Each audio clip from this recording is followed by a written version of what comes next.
a nuestro dominio. Comencé a grabar y hoy día vamos a ver la segunda parte de la guía de modelado y simulación de técnicas de control PID discreto. La guía ya está en UVirtual, la levanté hace unos momentos atrás, así que ya está disponible. Esta es la segunda parte de nuestra guía. Va a ver hoy día sistema de control discreto. Vamos a estudiar dos maneras de hacer un control discreto con el simulador MATLAB. Bueno, una breve introducción. Ustedes ya se manejan y saben cómo funcionan los sistemas de control continuo. Sin embargo, la realidad en la práctica, cuando uno se encuentra con controladores industriales que manejan efectivamente señales continuas en su entrada y en su salida, o sea, aparte de los sensores, etcétera, y en su salida, por lo usual pueden ser también algunas señales discretas, pero lo común es que sean señales continuas. Bueno, internamente, para el funcionamiento de estos dispositivos es necesario hacer una discretización o una conversión de continuo a discreto y de discreto a continuo, para que, como sale acá en este esquema, se fijan, el mismo esquema que hemos estudiado semanas atrás, donde está la planta, está el sistema de retroalimentación, aquí estaría el sumador y el controlador C. Y aparecen estos dos elementos, que serían nuestros conversores análogo-digital y digital-análogo.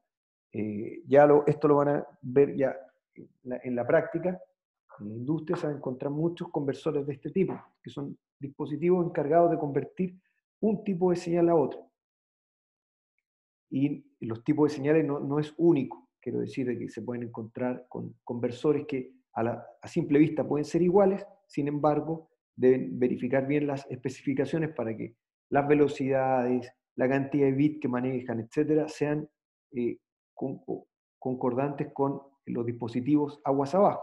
Y lo mismo en los rangos de señal continua, si trabajan en corriente o voltaje. ¿Están familiarizados con los lazos de corriente 420 mA? Imagino que eso es lo más común, que se pueden encontrar con un lazo de corriente, en el caso que sea continuo, o de voltajes.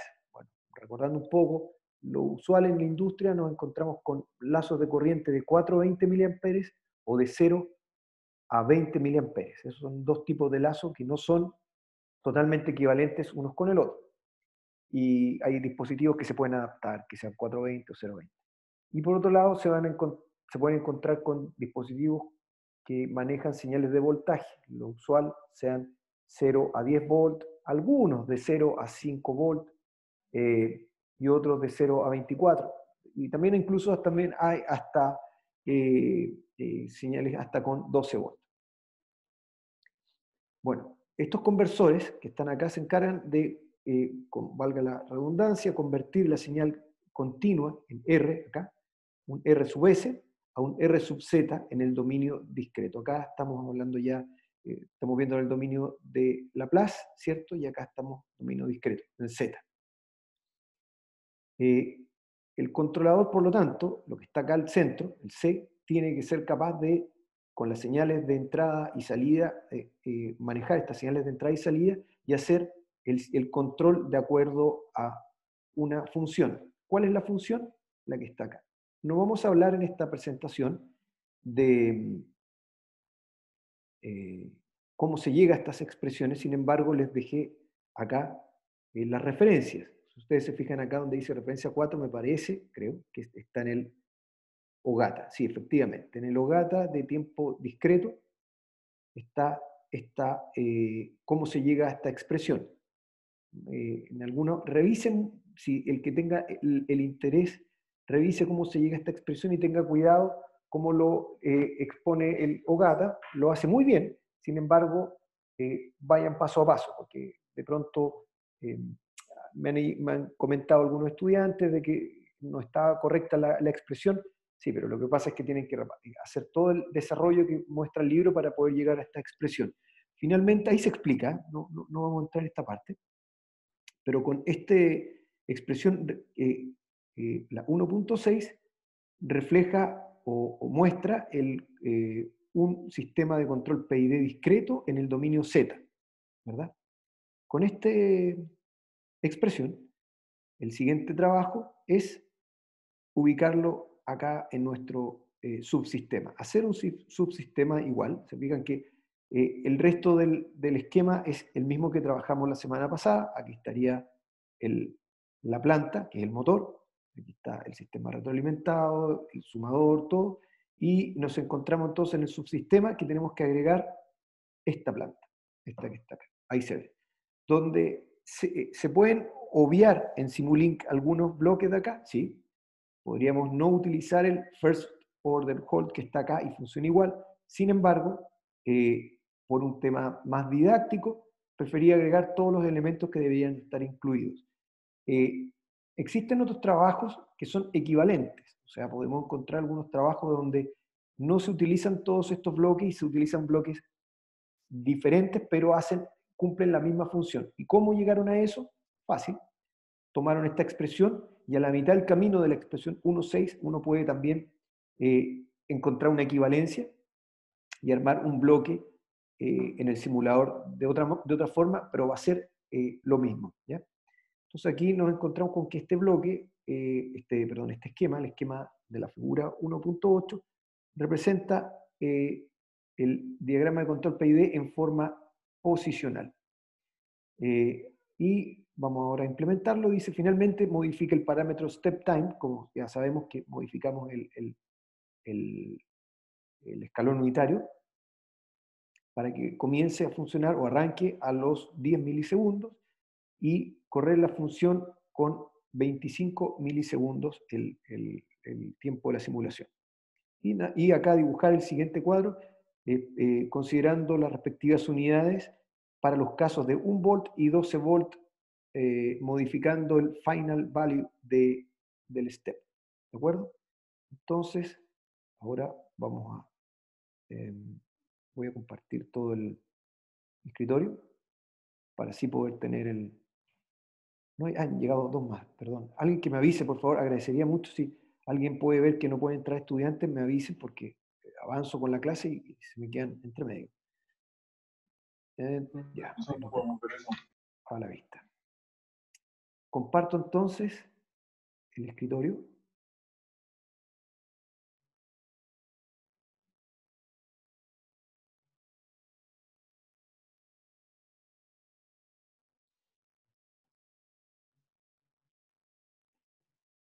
Y,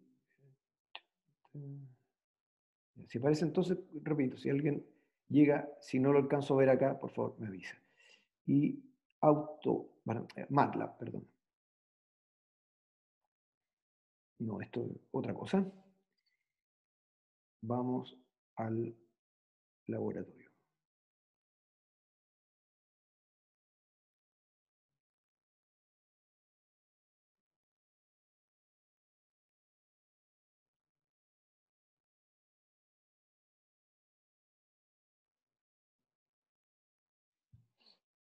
Ya, este fue el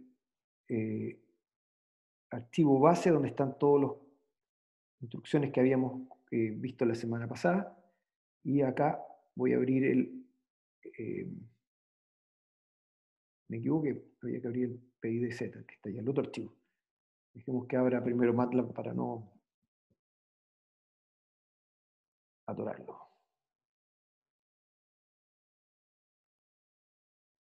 O sea, Simulink, perdón. Próxima semana ya estaríamos terminando, si terminamos, espero terminar este laboratorio el día de hoy, si no se alcanza a terminar esta guía, la terminamos la siguiente clase, y me gustaría terminar con un trabajo, como les decía la clase anterior, con una implementación en Simulink, perdón, en Arduino de este sistema. Ahí está. Entonces, ¿se acuerdan que teníamos... ¿Alguien me puede decir por qué están con rojo estas ventanas, estos bloques? Porque el workspace está vacío. Excelente, muy buena respuesta. Eso es, pues. Recordar siempre eso. todos nos caemos con eso. A mí me sigue pasando a veces, si no es por los colorcitos uno se olvida, pero es efectivamente, no está el workspace con los valores. Entonces necesariamente, necesito cargar los datos en el workspace. Aquí estoy ya ejecutando las instrucciones para que aparezca en el workspace los parámetros que vamos a emplear. Y también tenemos que cargar los constantes del controlador PID, que en este caso es el que está acá, ese, ¿verdad? Ya los tengo, ustedes deberían tener valores similares calculados de la guía anterior. Una vez que ya tenemos estos, siguen rojo porque hay que actualizarlo, y una forma de actualizarlo es, voy a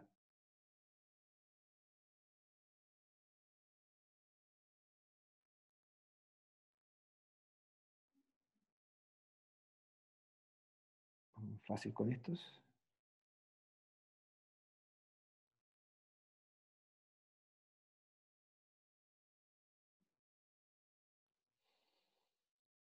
Ya.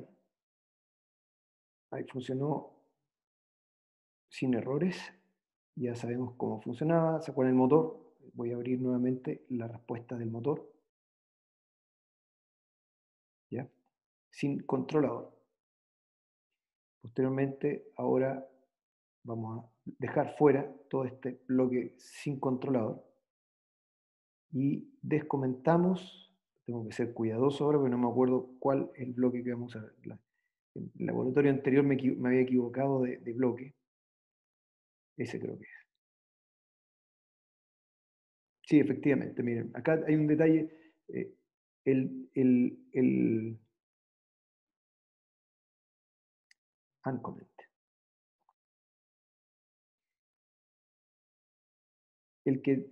Acá tengo dos veces el mismo esquema. Sin embargo, al abrir un controlador y el otro, el controlador que está arriba es el mismo de la guía. ¿Se fijan? Incluso tengo comentado el First Order Hold. Lo voy a volver a dejar en funcionamiento. Y ahí está todo funcionando. Sin embargo, yo había cometido un error en un laboratorio anterior en que había hecho andar este. Y este que está acá, me preguntaba después un compañero de ustedes de otro año, me decía, oiga, pero por eso esto no es lo mismo. Claro que no es lo mismo, porque este era un circuito equivalente que estaba probando y se me quedó puesto acá en este. Es equivalente, no es totalmente igual. Entonces se fijan que podemos tener eh, algunos circuitos que puedan ser, o alternativas de circuitos que pueden cumplir lo mismo. No, en programación y este tipo de cosas nunca existe un solo camino. ¿Ya? Bueno, darse cuenta de eso. Ya. Entonces, teniendo todos los elementos, aquí estaría el controlador, están los filtros discretos, el sumador, esto es un sumador, se fijan, más y más, está relacionado con la expresión que yo estoy implementando, pero no olvidemos que lo que estamos haciendo es esto. Esta expresión más esta expresión más esta expresión. Acá está el proporcional, el integrador y el derivativo. Ojo con este dato. Miren que el proporcional no es totalmente equivalente a lo que uno está acostumbrado a ver en continuo. Fíjense que está la constante proporcional y se le resta la constante integrativa y el periodo de sampling. El TS es el tiempo de sampling. El tiempo de sampling ya deben, lo más probable que la gran mayoría lo hayan visto en algún momento, pero es el tiempo de muestreo. Acá también hay un elemento interesante, que el tiempo de muestreo, no, para un controlador PID no existe un solo método para calcular el tiempo muestreo, como lo decía, como lo estudiaron ustedes en señal y sistemas, donde el periodo de muestreo, si mal no recuerdo, 2 veces la frecuencia natural del sistema o algo así, ¿verdad? Eso era lo característico. No estoy totalmente seguro, pero era 2 veces la frecuencia de algo. Bueno, ese método de determinar la frecuencia o el periodo de muestreo no es aplicado en controlador PID. De hecho, buscando trabajos relacionados, me encontré con algunos trabajos de investigación que no tienen una fórmula precisa para aquello. Entonces, interesante destacar acá que hay veces que simplemente utiliza todo el mundo el mismo número y lo siguen repitiendo, y acá fue igual. ¿Dónde está el TS o el T-sampling? Si nos vamos al... ¿Dónde está el TS? ¿Se me fue? ¿O lo tengo en otra parte? A ver. Vamos a ver que funcione y después lo verifico. Ah, el TS estaba acá, parece. Creo. Bueno, que corra primero y después vamos a buscar el TS. Ya corrió el sistema.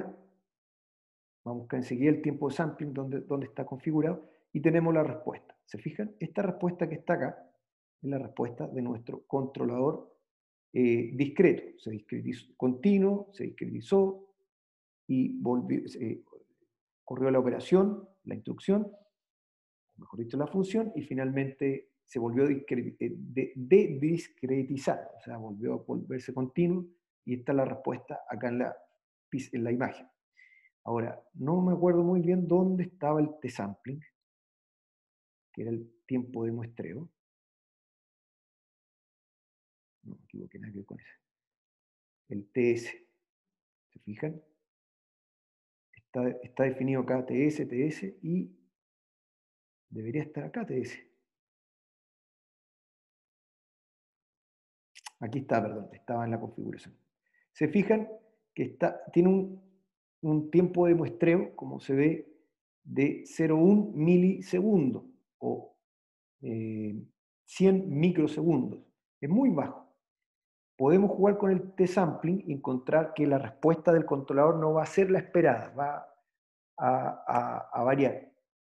Sin embargo, antiguamente en los primeros sistemas discretos, este era un problema. Hoy en día, como todo, la velocidad de los computadores es tan alta y las frecuencias de monitoreo son tan altas que uno ya, sin temor a equivocarse, puede poner un valor como este de muestreo y va a funcionar sin problema. Por otro lado, dejé acá con un signo de interrogación el N200, el N2000, que tiene que ver con el filtro que se va a utilizar, que lo utilizaría, no se usó acá, pero se usó también en el sistema continuo para el filtro que conversamos la semana anterior, el filtro derivativo. Son valores, estos dos, ante la duda, son valores empleados comúnmente y no están definidos por algún método de cálculo en esta guía. ¿De acuerdo? El T-sampling simplemente es el más empleado. Ya, entonces pudimos ver la respuesta, insisto, de nuestro controlador vamos a bajarle un poquito el tiempo era 0,25 para poder apreciar mejor la 25 milisegundos.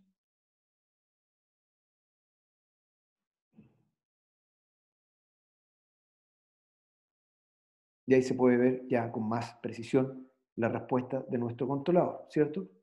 La idea es que después se comparen todos estos. Volvemos ahora a la guía, que no sé dónde quedó. Aquí, ¿dónde está? Tampoco. Vaya a aparecer. Listo. Este modelo, en el dominio Z, únicamente sirve para implementarlo para efectos académicos. ¿Sí? ¿Se podría con algún software implementar con otro software en línea de comando? Sí, siempre y cuando sean capaces de los filtros emularlos a través de línea de comando. Pero no es tan simple. Otra manera de poder emplear y acercarnos ya a la realidad práctica de un controlador PID es a través, bueno, para terminar esta parte de la guía, tienen que hacer los dibujos probando con 1 volt y 12 volt de entrada y con estos tiempos como recién lo mostramos y verificar el comportamiento, registrando el comportamiento de ambas respuestas y determinar el tiempo de subida, ajuste y valores que se especifican en esta tabla y dejarlos registrados. Sistema discreto del dominio del tiempo implementado en Simulink. Este es otro PID discreto. Y este que vamos a repasar ahora es el controlador por definición que deberían usar para implementar un PID en un microcontrolador. El más común de todos los microcontroladores hoy en día el Arduino, pero existen muchos microcontroladores de otras marcas equivalentes. O sea, hasta un computador, si son capaces de conectar una entrada y una salida a un computador, pueden implementarlo también este mismo controlador. Pero entendiendo que el Arduino es lo más simple, pasemos a repasar, a estudiar esto. Acá tenemos nuevamente nuestra función escrita de otra manera, la función de un controlador PID, la parte proporcional, la constante, más R, que viene siendo R de T es el error, aquí está. Le pusimos R, pero entendiendo que es el error. Luego la constante de integración por la integral del error, y finalmente la constante derivativa por la derivada en el tiempo del error. Considerando que el error que está acá en la figura 1.9 se obtiene de la resta, o la resta entre el SP, que significa set point, que es el valor consigna o el valor que yo quiero llegar, y el B sub T, que es la respuesta de mi sistema, cómo se está comportando en este momento en particular.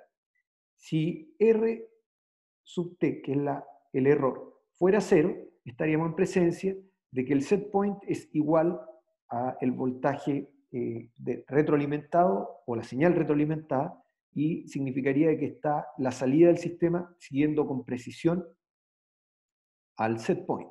De lo contrario, el error va a indicar qué tan lejos está para un lado o para el otro, dependiendo del signo. Aquí, como se determina el set point, en la expresión 1.8, y observando que la derivada del error, acá un punto interesante de análisis, recordar que una manera de escribir una derivada de una función en el tiempo, uno podría escribir la misma función con un puro punto arriba, como sale acá. Con un punto arriba significa que es la primera derivada en el tiempo. Son equivalentes estos dos símbolos. Va a ser igual a ¿qué? A la derivada, recordando que el error es la resta entre el set point y el valor retroalimentado. La derivada del set point menos la derivada del valor retroalimentado es lo mismo que lo anterior. Y como el set point lo vamos a considerar una constante, para este caso, pongamos que queremos que sea constante el set point, un valor específico, la derivada de un valor constante es 0, y por lo tanto nos queda que la derivada en el tiempo del error es el valor negativo del valor de la derivada en el tiempo del valor retroalimentado, ahí como lo dice la expresión 1.9. Con esos datos, los datos anteriores, ya la expresión anterior, la expresión 1.7, esta, puede ser reescrita de esta manera, considerando que T sub K es el tiempo discreto y H es el periodo de muestreo. ¿Verdad? Esta expresión que está acá, pueden trabajarla, cada uno, no es parte de esta guía trabajarla matemáticamente, pero si se quieren entretener un rato, pueden llegar con lo anterior acá, y es, por lo tanto, totalmente válida. Esta expresión la pueden encontrar en algunos libros, me parece que tengo alguna referencia. Acá está, la expresión 5, que se llama el método de Euler, que está acá. Por el método de Euler se puede llegar a esta expresión, y está en el libro 5, la referencia 5, que es el libro Cortés Arduino, Aplicaciones en Robótica, Mecatrónica e Ingeniería. En ese libro pueden encontrar, me parece que ese libro no estaba bien el desarrollo, simplemente estaba la expresión, pero uno puede llegar fácilmente a la expresión. Bueno, pasos a seguir una vez que tenemos esta expresión, porque en el fondo ustedes tienen que, siendo prácticos, queremos implementar el controlado. Ya alguien trabajó y verificamos que la expresión 10 funciona, entonces tenemos que ahora implementarlo. Para implementarlo, tenemos que, la idea es lograr que esta expresión la podamos hacer con línea de comandos, algo equivalente a lo que vendría siendo un Arduino, con un Arduino. Bueno, en la carpeta de proyecto MATLAB, botón derecho, hay que crear un archivo llamado función. Hago una pregunta acá para ver qué tanto me voy a estirar en este tema. ¿Conocen o han trabajado con funciones en MATLAB? por favor, alguien que responda. Sí, profe. Ya, todos entonces asumo que se manejan en función o es necesario que repase un poco eso. Ok. Entonces me salto el tema de las funciones y es más rápido. Entonces, creamos una función en MATLAB llamada, bueno, esta acá se llama control, y aquí tenemos cuáles serían las variables o parámetros que vienen de la función que lo invoca. Y fueron, ustedes saben que se pueden crear, se le puede poner A, B, C, D y listo, pero le pusimos acá nombres más característicos, que está la señal de error, o perdón, la salida, el KP, KI, KD y el tiempo de muestreo. Esto que está acá, estas líneas, o sea, las líneas que están acá mostrando, este viene siendo el controlador PID. Ahí tal cual está. El P, como se calcula, KP por U, luego la integral, bueno, siguiendo las expresiones vistas anteriores, la 1.10 me parece. Y finalmente, el LU, que está acá, es el valor anterior de U, ¿ya? Por si acaso, en el fondo el U menos 1, o el UT menos 1, T menos 1, sí. Entonces, finalmente el controlador sería P más I más D, obtenido de las expresiones de la respuesta derivativa, de la respuesta integral, y acá, bueno, LI corresponde a la integración y el LU el valor anterior de U. ¿Dónde se obtienen? Bueno, para poder trabajar con estos valores anteriores, es importante resetear o volver a partir con un valor cero los acumuladores, porque recordemos que al integrar y al ver valores anteriores, lo más probable es que uno utiliza acumuladores, que son variables que uno la emplea varias veces para poder acumular un último valor.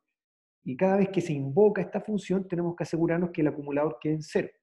Entonces, una manera es utilizando, primero definimos la función. Si está vacía, LI, se entiende que comienza, tenemos que definir la expresión inicial o vaciar el acumulador. Si no está vacío el LI, no pasamos por acá y así no, por cada iteración no borramos el valor del LU, que de lo contrario no funcionaría el acumulador en estos dos casos, el LU y el LI. ¿De acuerdo? Además, otro elemento a considerar, bueno, acá está el esquema, el PID discreto, ¿cierto? En la función interpretada de MATLAB que dice acá, aquí ustedes vamos a invocar a la función que ya está creada en MATLAB y colocamos los dos, el Zero Order Hold y el First Order Hold.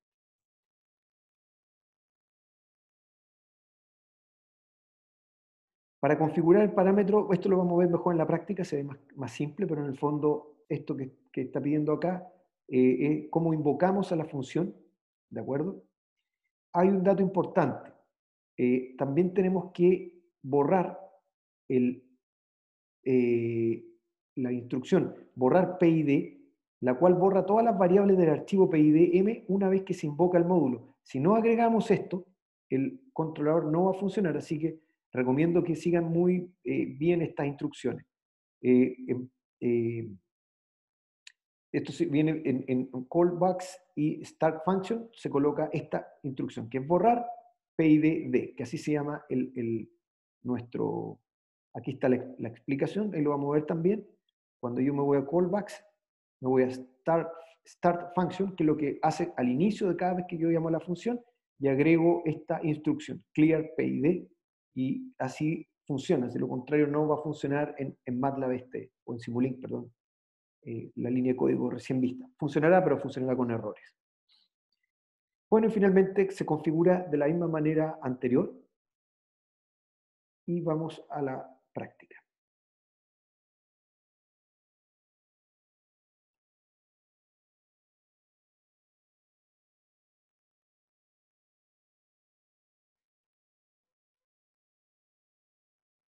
Descomentamos.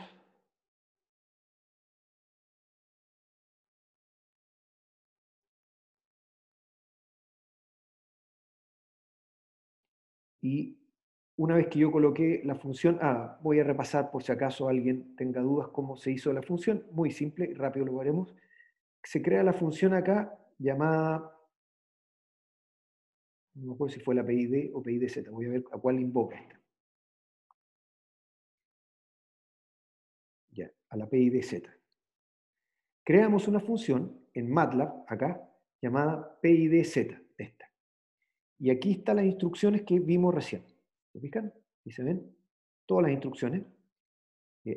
Recomiendo que anoten las mismas instrucciones y después, si tienen dudas, vayan jugando con algunas líneas que les interese modificar. Pero de esta forma funciona. Ahí está la explicación, la vimos recién. Entonces, cuando la respuesta de este bloque se llama control, así se le puso. Le podemos puesto cualquier otro nombre, pero se llama control. Y control va a ser igual al resultado del P, sumado al I y al D. Estos tres sumados, en la variable control, vamos a tener el resultado. Y esa va a ser la salida de esta función. Ahí vemos que la salida va a depender de qué? De esta función que se llama PIDZ, así se llama la función, y que depende de estas entradas. ¿Cuántas entradas hay acá? 5. Tiempo de sampling, KD, KI, KP, más U. Y estas son las que utiliza esta línea de código que está acá adentro. Entonces, ¿qué es lo que hace? Cuando se invoca esta función, llegan estos 4 variables, se emplean acá, se ejecuta esta línea de código y la respuesta se envía por control, por la variable control, como respuesta de esta función. Eso es lo que hace. Ahí está la función. ¿Cómo la llamamos? La podemos llamar desde el mismo MATLAB, si quisiéramos, pero aplicado al ejemplo que estamos estudiando, se puede llamar de la siguiente forma. Dentro del bloque del controlador PID, la función que se llama función interpretada de MATLAB, cuando le hago doble clic, sale simplemente este formulario, esta forma, y se agrega acá y se escribe el nombre de la función. ¿Cuál es la función que estoy llamando? PIDZ. Si no existiera la PIDZ en el MATLAB, esto va a arrojar un error. Y le estoy enviando estos 4 datos, 1, 2, 3, 4, perdón, 5 datos. Estos 5 datos que vienen de acá son los que vamos a enviar para que pueda trabajar. Digamos. Ya sabemos que están en el KP, KI, KD, son constantes, están en el TS, son constantes y están en el workspace. ¿Ya? Por lo tanto, son números constantes que se envían. Sin embargo, la U, que está acá, ¿de dónde viene esa U? ¿Y por qué se coloca una U? No es casualidad que se coloque la U. La U significa que es esta entrada. Si hubiera acá 2 entradas en este bloque, porque necesitamos enviar 2 valores, acá debemos haber puesto U entre paréntesis 1 para la primera, U entre paréntesis 2 para la segunda, y así. En este caso tenemos una sola entrada, por lo tanto basta con dejar puesto U. Y lo que entra acá, que viene siendo el error, ¿de acuerdo? El error ya discretizado por el zero order fault. Así, de esta forma, ejecutamos la simulación y abrimos, me parece que se van a abrir los dos. Sí, así que vamos a quitar estos dos.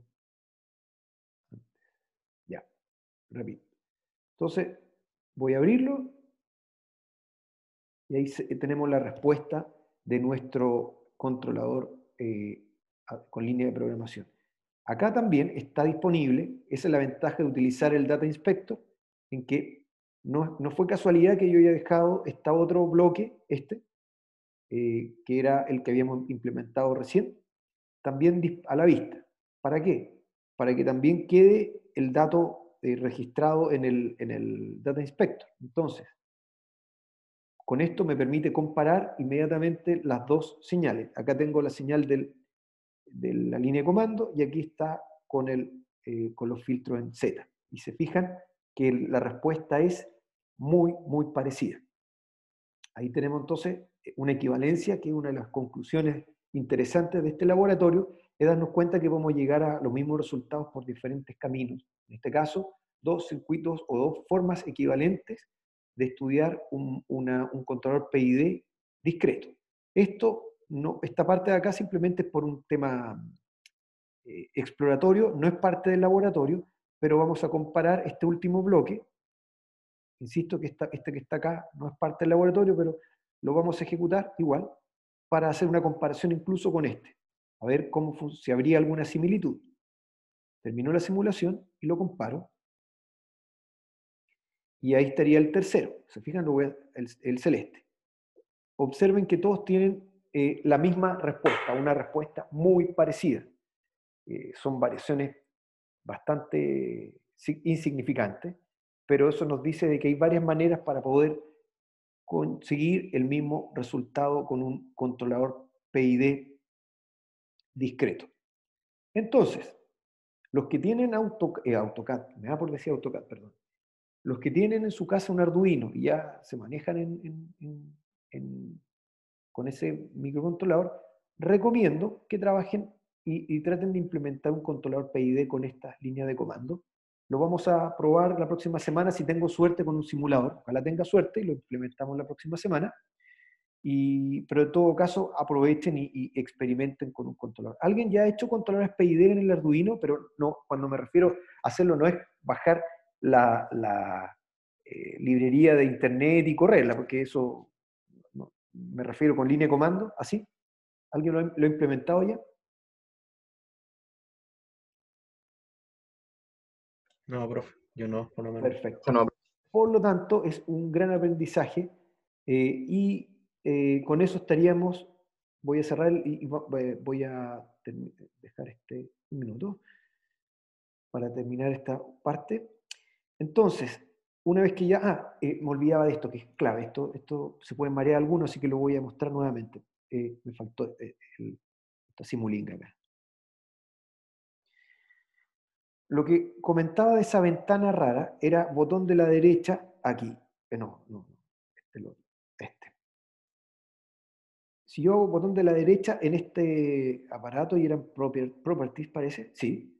Me voy a callbacks y esta start function, sí, tal cual, ya. Todos los bloques de Simulink tienen una serie de configuraciones que por default o por defecto no quedan con un valor que no afecta a nuestro proyecto. Sin embargo, el trabajo que tuve que hacer para poder lograr que funcionara este PID con esas líneas de comando, etc., exigía tener que trabajar con algunas áreas que uno normalmente no usa en MATLAB.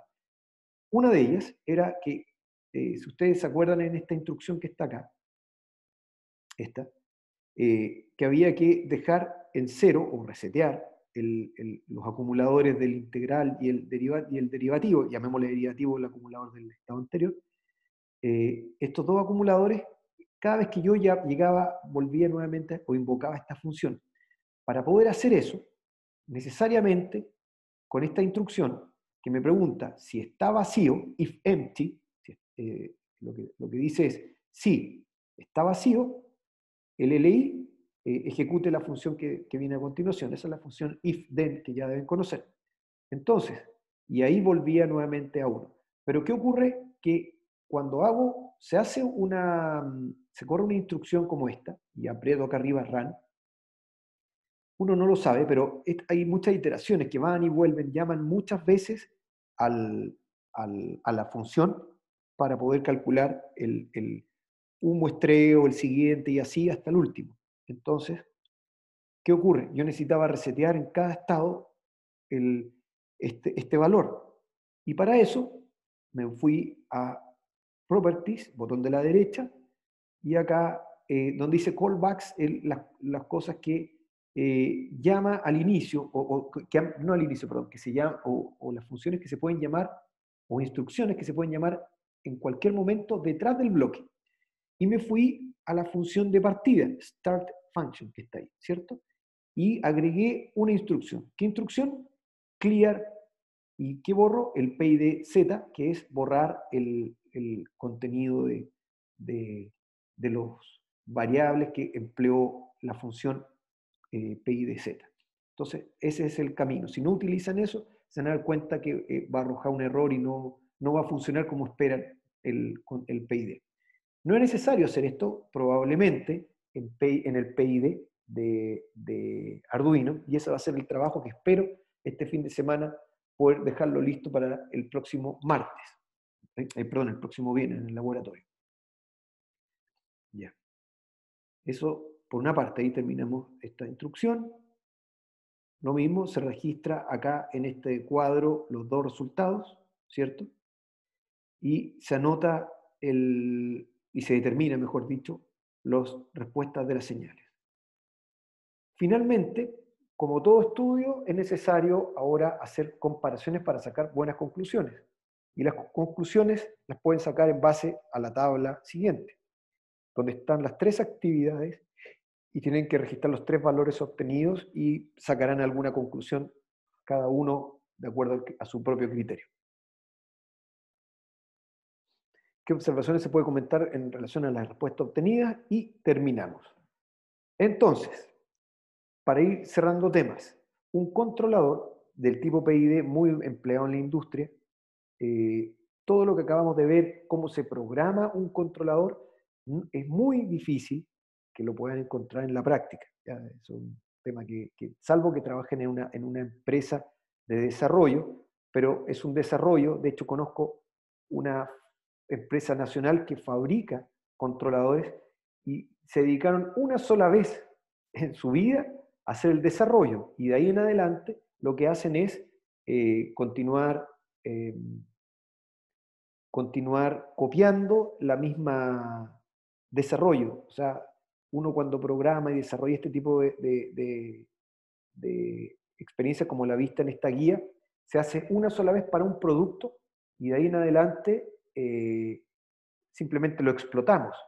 En la industria ya con equipos manufacturados, industriales, simplemente uno configura. ¿Alguien me puede decir la diferencia entre configurar y programar? ¿La configuración se suele hacer en una interfaz para el usuario? ¿Sería? No, ¿No? lamentablemente no. Ya han tenido todos ustedes, conocen los variables de frecuencia. Ese es el mejor ejemplo. Los variables de frecuencia, el que no conozca me escribe no ahí por si acaso, para explicarlo mejor. Pero un variable de frecuencia, uno no lo programa, lo configura, porque configurar es agregar parámetros. O sea, qué velocidad máxima, qué velocidad mínima, qué frecuencia máxima, la rampa de aceleración, rampa de desaceleración, etc. Eso es configurar. Yo estoy cargando parámetros. Mientras que programar es que yo estoy diciéndole qué es lo que tiene que hacer con instrucciones de programación, y naturalmente dentro de la programación hay parametrización, lógico. Por lo tanto, también hay configuración dentro de una programación. Pero la programación como tal, que es lo que acabamos de ver, se hace a nivel de diseño, se hace, si son buenos ingenieros, una vez y bien, ¿verdad? Y si es un prototipo, programan y reprograman 2, 3 o 4 veces y ya el producto está terminado. ¿Ya? El usuario final es el que tiene que configurar modificando parámetros. Si ustedes en su diseño deciden agregar algún elemento de configuración. Si no, no tiene configuración y es un equipo plug and play simplemente. Muchos equipos plug and play ya están disponibles, pero a veces es necesario configurar y la configuración tiene que ver con la parametrización. Entonces, ¿por qué comento esto? No es para que digan, bueno, ¿para qué estoy estudiando todo esto si no me sirve? La manera de poder entender los dispositivos en la práctica es conociéndolos al revés y al derecho, y ustedes ya saben eso en ingeniería. Y una manera es fabricando uno. Y para terminar, un consejo que respecto al tema de los controladores de uso industrial, la tentación más grande que me ha tocado ver en muchos industrias es que llega alguien y dice, bueno, yo lo hago más barato. ¿Por qué? Porque un controlador de determinadas características sale 2 millones de pesos o 1,5 millones de pesos. Oye, pero dicen tan caro, yo puedo fabricar uno con un Arduino, me enseñaron en la universidad, fabrico algo, le pongo una cajita y me sale por 50.000 pesos en materiales, yo te cobro 100.000, 200.000 pesos más y listo, por 250 o 300, algo versus 1,5 millones. No es así, porque los equipos industriales están fabricados con especificaciones para 24, verdaderos 24/7, o sea, no van a fallar nunca y tienen que estar 24/7 por 10, por 20 o por 30 años sin fallar. Yo he visto equipos funcionando en esas condiciones que llevan 15, 20 años sin parar. Y eso un Arduino no lo va a hacer. Eso con una fuente, un transformador de un celular, alimentando un Arduino, no es lo mismo. Así que funcionalmente hacen lo mismo, pero los equipos industriales están hechos para trabajar en condiciones industriales, no así un implemento, un prototipo que uno haga para hacer algo, digamos, demostrativo.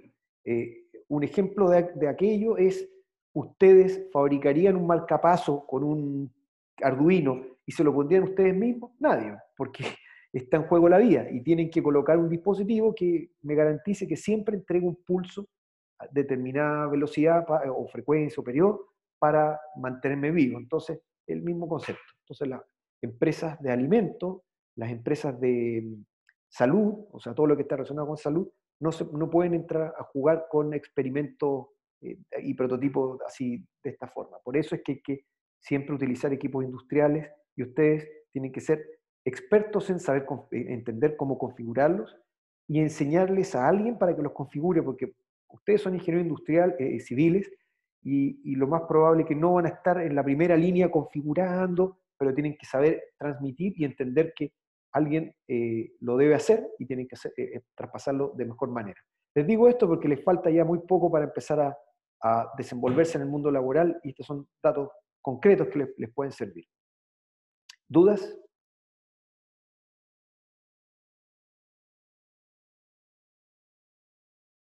Todo claro parece. Qué extraño. Yo no hablo muy claro, así que probablemente deben haber dudas. El trabajo, la actividad de evaluación. Necesito que me envíen a mi correo. Todos tienen mi correo, ¿verdad? Si no, lo voy a colocar acá en el... Sí. Ya, perfecto. Yo al menos está en la copia de cuando nos mandó el link el profesor Kern para la clase. Parece que está acá también, ¿o no? En la misma guía. A ver. Sí, aquí está, miren, qué fácil. Ahí está. Entonces, a mi correo, por favor, envíenme estas guías llenas a mano, ya yo los voy a registrar y les voy a compartir un Excel, aunque va a estar en el U virtual, pero un Excel con las entregas. Así ustedes pueden ver tranquilamente, entregué ya, el profesor lo tiene y ya, no olviden. Entonces envíenme, por favor, las dos guías, la 1 y la 2, completas con los dibujitos, de la mejor forma que ustedes puedan y quieren hacerlo. ¿De acuerdo? Y ahora viene la parte del trabajo ya más de investigación de parte de ustedes, donde tienen que buscar un sistema de segundo orden, mecánico, eléctrico, hidráulico, o el sistema que sea, incluso, bueno, esto es más complicado, pero los sistemas no se meten en economía, pero hay sistemas económicos, otras cosas, pero no entremos allá. Mecánico, eléctrico, hidráulico, cualquiera de ellos. El OGATA tiene algunos ejemplos bien interesantes. Armen un modelito simple, porque acá lo que me importa es que puedan cumplir con los pasos que hizo esta guía y ustedes lo pueden replicar con otro modelo. Si usan un masa resorte amortiguador de segundo orden, sí.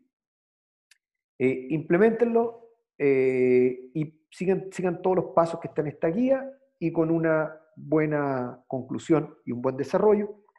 Y están listos. Y pasaron con muy buen resultado su pequeña laboratorio y espero que les haya servido. ¿Qué más? El trabajo, lo mismo, me lo envía al correo, yo siempre lo voy a levantar en un virtual y es más cómodo así porque así también ustedes están tranquilos que se envío. ¿Dudas?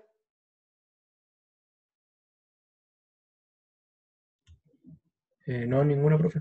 Muy bien, entonces el próximo viernes, si Dios quiere y me funciona el fin de semana y tenga tiempo para armar la experiencia del PID con el Arduino, nos estaremos viendo el próximo viernes. Así que un saludo, descansen, pásenlo bien. Gracias, profesor. Igualmente. Gracias. Chao. Cuídense. Chao, profe, que esté bien. Adiós.